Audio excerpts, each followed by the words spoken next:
હનુમાન સંસ્કાર કેન્દ્રમાં તૃતીય સમૂહ ઉપનયન સંસ્કારનું આયોજન કરવામાં આવ્યું।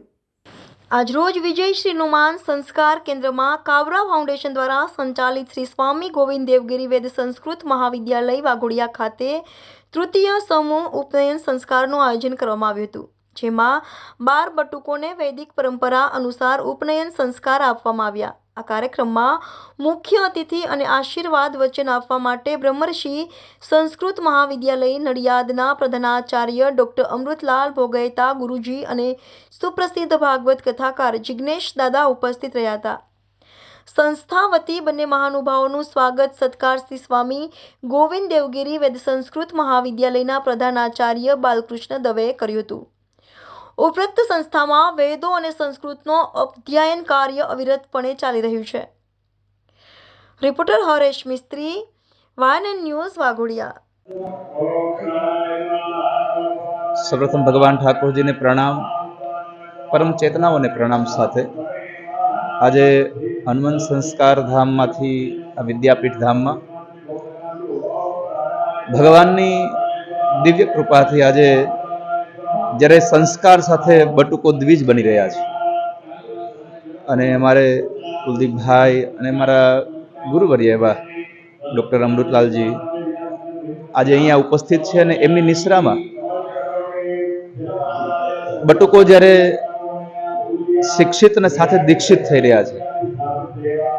માત્ર દીક્ષા લેવી એ જ પરિપૂર્ણ નથી, માણસ શિક્ષિત બને, સાથે શિક્ષા લે અને આવા પવિત્ર સ્થાનમાં જ્યારે આટલી સુંદર શિક્ષાઓ અપાતી હોય ને અહીંયા મને ગમ્યું છે કે આટલા બટુકોને એક સાથે યજ્ઞોપવિત સંસ્કાર થઈ રહ્યા છે।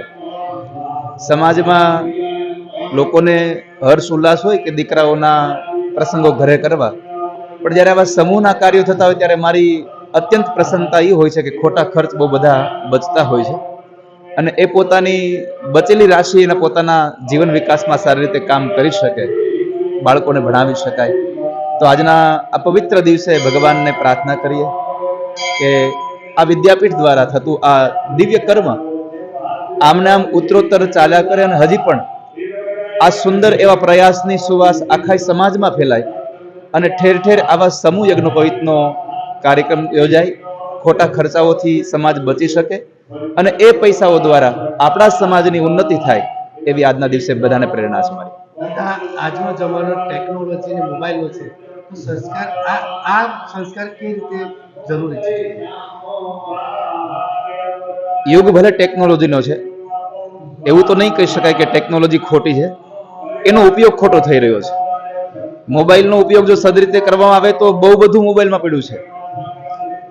તો આ સંસ્કાર એવા છે કે જેમાં માણસનો પોતાની ઉન્નતિ પણ થાય છે અને એના દ્વારા જેનો પણ સંગ થાય એ બધાની ઉન્નતિ થઈ રહી છે। કેમ કે આ સંસ્કારો એવા છે કે આમાંથી ક્યારેય નેગેટિવ કશું છે જ નહીં। આમાંથી એક શ્લોક માણસ ખાલી બોલશે, આ સંસ્કારો એવા છે કે આના દ્વારા એક મંત્રોચ્ચાર થશે, આસપાસમાં કોઈ નહીં હોય તો આ પ્રકૃતિ પણ એ શ્લોકને સાંભળીને પ્રકૃતિ પણ પોતે ખીલી ઉઠે છે। એટલે આ સંસ્કાર દ્વારા ક્યારેય પણ નેગેટિવિટી થવાની જ નથી। ટેકનોલોજી કદાચ આપણા વપરાશને લઈને આપણા જીવનને બરબાદ કરી શકે છે, પણ આનો ગમે તે જગ્યાએ ઉપયોગ થશે ત્યારે હંમેશા પોઝિટિવ જ મળવાનું છે એ નિશ્ચિત છે।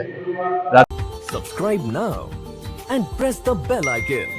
Never miss an update.